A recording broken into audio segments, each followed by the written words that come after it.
3 ጊዜ ለቃደው ለጴጥሮስ ምህረት አድርጓል። ለሁሉም ምህረት አድርጓል። ያ እግዚአብሔር ያልማረው ሰው የለም። አሮንን ምሮታል፣ ሙሴን ምሮታል፣ ዳዊትን ምሮታል፣ በበደሉበት ሁሉ ሰሎሞንን ምሮታል። እግዚአብሔር ያልማረው ሰው የለም። እና ደግሞ ሁል ጊዜ ነው የሚምር። ቅዱስ ያሬድ መሐሪ ወትረ ነው የሚለው። መቼ መቼ የሚምር ነው? ሁል ጊዜ ነው የሚምረው። እግዚአብሔር ሁል ጊዜ ይምራል። ሰው አሁንማ እኮ ይሄ ሰውዬ ወደ 7 ጊዜ አሁንም ከቻልኩት ነው የሚለው። እግዚአብሔር ግን ሁል ጊዜ ይምራል። ሁል ጊዜ ስለሚምር ደግሞ ወመኑ መሐሪ ዘከማከ፣ እንዳንተ ያለ ቸር ማን ነው? የለም ያለው ለዚህ እንደ እግዚአብሔር ያለ ቸር ፈጽሞ አይገኝም። ቸርነቱ ፍጹም ነው፣ አይደፈርስም። የዓለም ኃጢአት በሙሉ በአንድ ሚዛን ቢመዘን የእግዚአብሔርን ይቅርታ ጠብታዋን አያክልም። እግዚአብሔር ይቅርታው የዓለምን ኃጢአት ሁሉ የሚከድን ነው። እግዚአብሔር መልካም ነው በሉ። ምን አላችሁኝ? የእግዚአብሔር መልካምነቱ ሌላው ምንድን ነው? ትዕግስቱ። አንድ ነገር ከዚህ በኋላ ጨምሬ ይበቃኛል። እግዚአብሔር ትዕግስቱ የሚገርም ነው። ትዕግስቱ በጣም የሚያስደንቅ ነው። ትዕግስቱ አንደኛው ሁሉን እያየ ዝም የሚለው ይሄ በጣም ነው የሚገርም። እንኳን ያወቁትን ነውር የገመቱትን ነውር ያወራሉ ሰዎች። እግዚአብሔር ግን እያየ ዝም። የሚገርም ነው። እንደዚህ ያለ አዲያ እስቲ እግዚአብሔር መልካም ነው በሉ በደንብ አድርጋችሁ። አዎ እንደሱ አድርጎ የሚችለን የት ይገኛል? በእውነት ማንም አያስችለው። ቶ ብሎ ነው የሚያወሩ።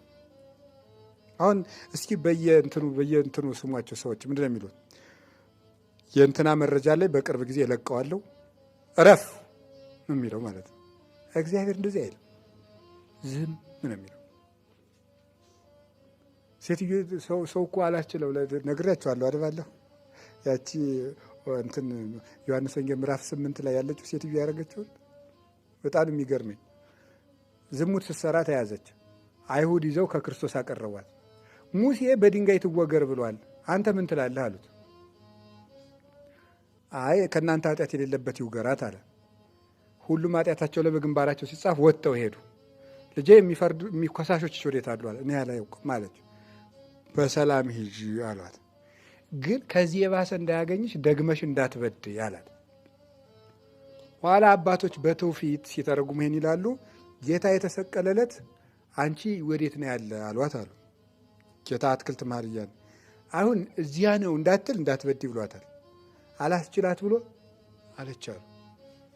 በዚህ ሰው እጅግሩ ነው የሚሰራው፣ እጅግሩ ምስጢር ለማውጣት። እግዚአብሔር ሁሉን እያየ ዝም ይላል። አሁን እናንተ ሰው የሚሰራውን ኃጢአት ሁሉ ብናውቅኛ በአንድ ቀን አናብድም ብላችሁ ነው? እንኳን የእድሜ ልኩን የአንድ ቀን ሌሊቱን የሚያስበውን። ቆያ ነገር ንገራችሁ። ባልና ሚስት እርስ በርስ የሚባባሉትን ቢያውቁ አንድ ሳምንት አብረው ይኖራሉ? በልባቸው እኮ ነው። አብረው ራት እየበሉ ይድፋት ልትለው ትችላለች። በምን ነው እንደዛ የምትለው? በህሊናው እግዚአብሔር አሁን ቆርጦ ቢጥልሽ ይላል። ሰው መሳይ ሌላ ትችላል። በልቡ ይላችሁ። በሰላም መኖር እኮ የቻለው ሰው የሰውን ልብ ባለማወቁ ነው። አሁን አውቆ ላይኑ ማየት የማይፈልገውን ሰውዬ ናፍቀኸኝ እንዲሁ ሰሞኑን ሳስብ ነበር። ውሸቱን ቦግ አድርጎ ውሸቱን ማለት ቦግ አድርጎ ነው ሰው እንደዛ የሚለው። አይ ሁሉም ሰው እንደዛ ነው የሚለው አላልኩም። እንደዛ የሚያደርግ ሰው ይኖራል። ሰው እርግጠኛው ነኝ እነግራችሁ አብሮት ከሚኖረው ሰው ጋር ለአብሮት ለሚኖረው ሰው የማይነግረው ብዙ ቀን የነቀፈው፣ ብዙ ቀን የጠላው፣ ብዙ ቀን የተጸየፈው ብዙ ነገር አለ። የማይነግረው በልቡ የያዘው ያንን ምናልባት ቢተዋወቁ ኑሮ የሚያጣላ፣ የሚያሳብድ፣ የሚያገዳድል ሁላ። እግዚአብሔር ግን ያን እያየ ዝም ዝም ይላል። አቤት ትዕግስት በእውነቱ ማለት ነው። እንዲህ አድርጎ ስላለ ምን ወደው እኮ ለዚህ ነው። እስቲ እግዚአብሔር መልካም ነው በሉ። እንደዚህ አድርጎ ስለሚችለን ነው። እያየ ዝም ስለን እያወቀ ዝም። አሁን ተደብቆ በቤተ መቅደስ የሚመከረው የሚደረገው ነገር እግዚአብሔርን ትግል መግጠም የሆኑ ብዙ ክፋቶች አሉ።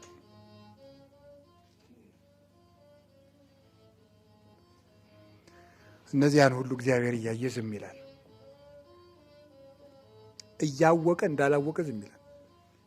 እዩት እስቲ አሁን በዕለተ ዓርብ ፊቱን ሸፍነው በጥፊ እየመቱ ማነው የመታ ፊትን እስኪ ንገረን ይሉታል።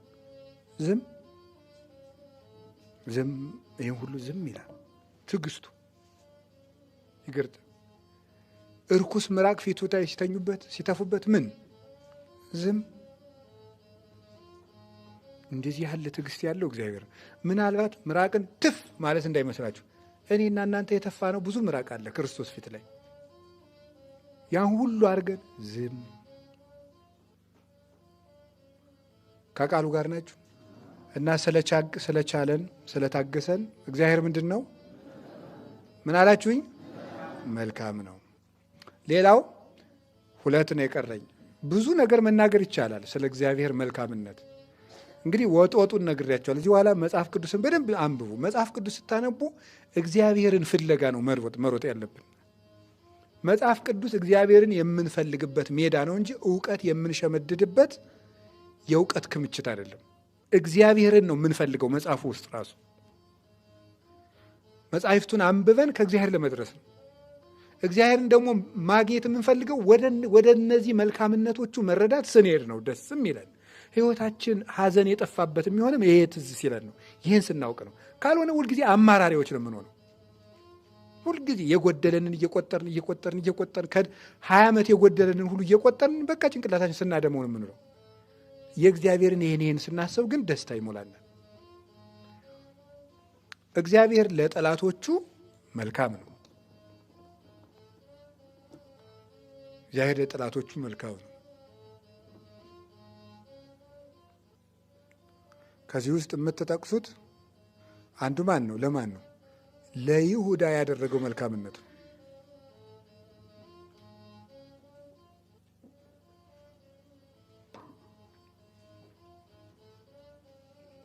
ለይሁዳ ያደረገው መልካምነት ነው።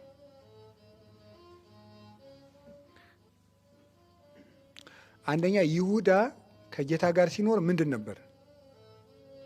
ሌባ ነው፣ ይሰርቃል።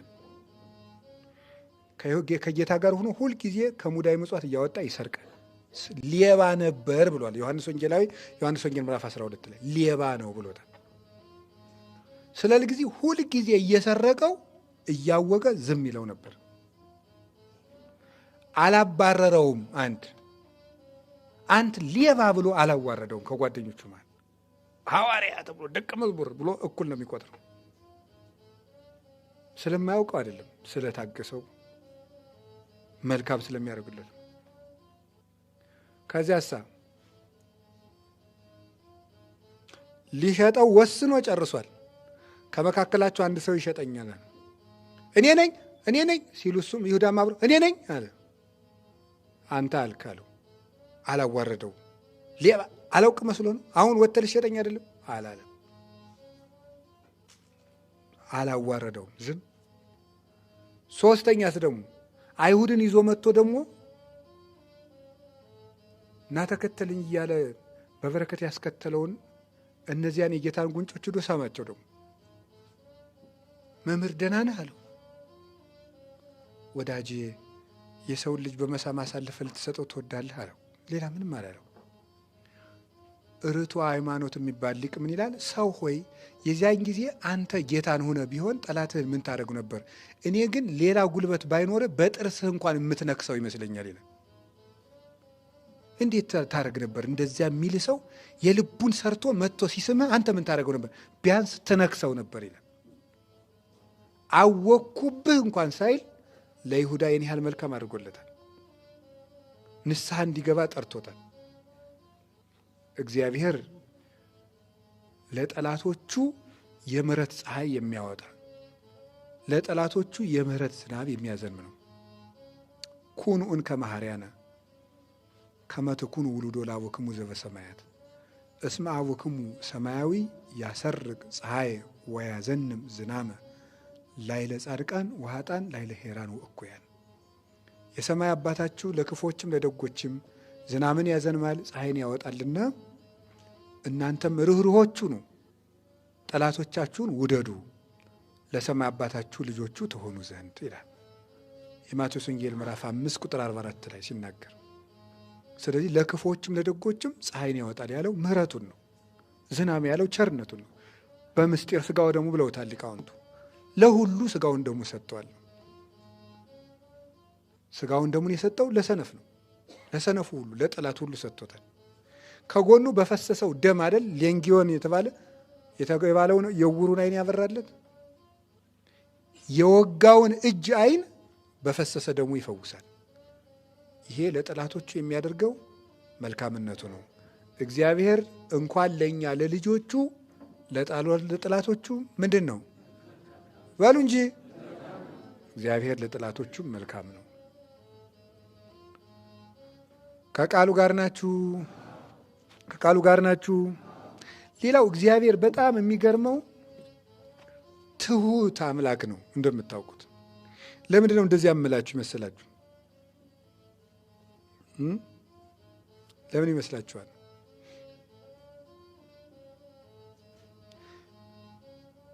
ለምሳሌ አንድ ሰው የአንድ ደብር አለቃ አለ። ስሙ መላከ ሰላም ቢሆን እና ደግሞ አንዱ ቄስ ብድግ ብሎ እኔም መላከ ሰላም እባላለሁ ቢል በዚያ ደብር ስም ማህተም ቢያስቀርጽ ይናደዳል አይናደድም? ንገሩ እንጂ። አቤት ይናደዳል። በእኔ ስም ነው እንጂ በአንተ ስም ምን ማለት የለበትም። አቤት አዎ መጠራት የለበትም። ወንጌል የማን ሕግ ነው? አቤት የመጀመሪያው ወንጌል የማን ወንጌል ነው የሚባለው? የማቴዎስ ወንጌል ነው የሚባለው። ግን የማን ሕግ ነው? ይሄ እኮ የክርስቶስ ልግስና ነው። ማን የእግዚአብሔርን ሕግ በሰው ሕግ እንዲጠራ ማቴዎስ ወንጌል ምዕራፍ 19 ላይ ምንድን ነው ያለው? እንዴ መፋታት ይፈቀዳል አሉት። አይፈቀድም። ታዲያ ካልተፈቀደ ሙሴ ሚስቲቱ ክፉ ከሰራች ክፋቷን አንብቦ ይፍታት ለምን አለ? የምትፈታበትን ኃጢአቷን አንብቦ ይፍታት ለምን አለ? ሙሴስ እንደዚህ ያላችሁ ስለልባችሁ ምንድን ነው አለ? ግን ያን ሕግ የሰራው ሙሴ ነው እግዚአብሔር ነው? እና ሙሴ ያላችሁ ለምንድን የሚለው የእግዚአብሔርን ሕግ የማን ሕግ ብሎ እየጠራው ነው? የሙሴ ሕግ ብሎ ጠራው።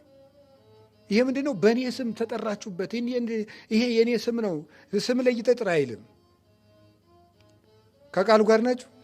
ያው የማቴዎስ ወንጌል፣ የማርቆስ ወንጌል፣ የክርስቶስ ወንጌል ነው እኮ ወንጌሉ የእግዚአብሔር ወንጌል ነው።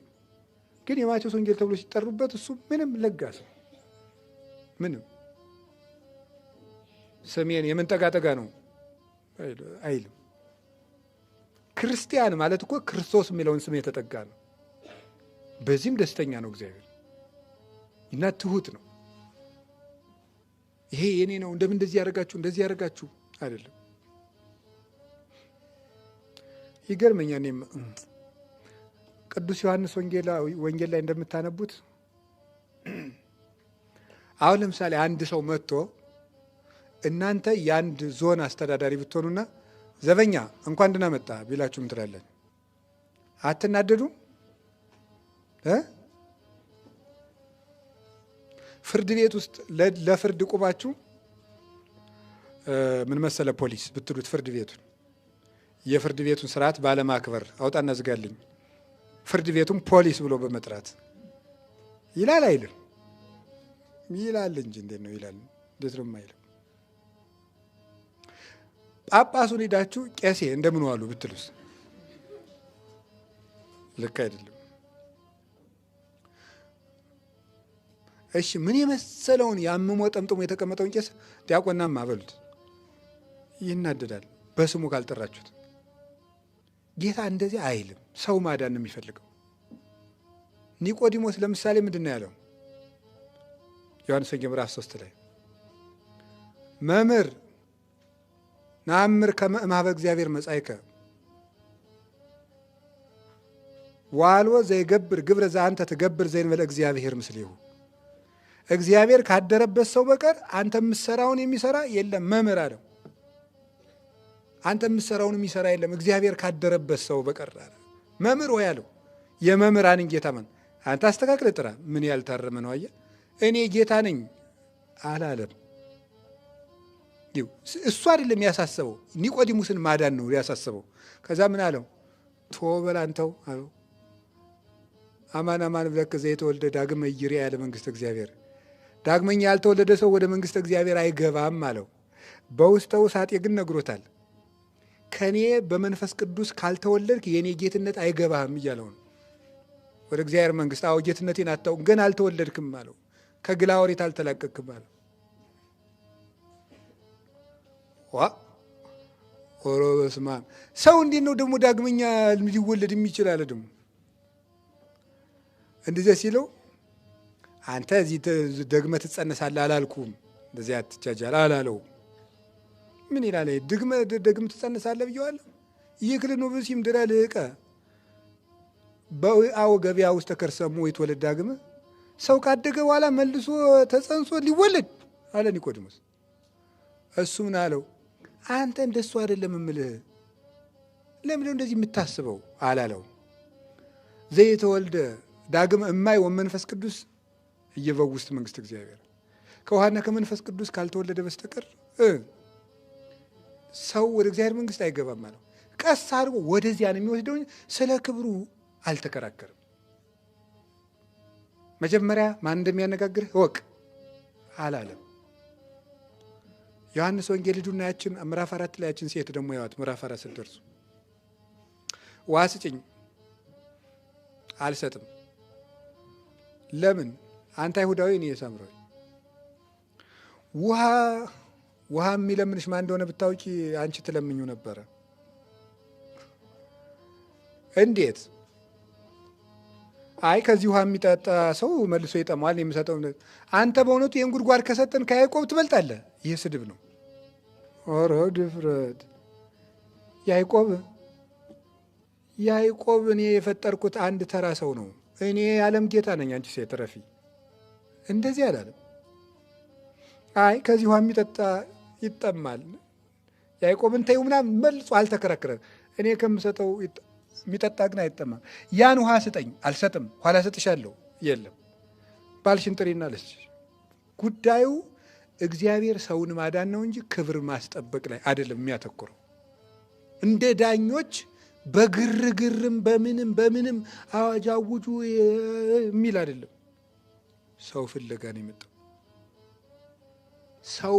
ሰውን ማዳን ስለሚፈልግ መልካሙ እረኛ ነኝ አይደል ያለ።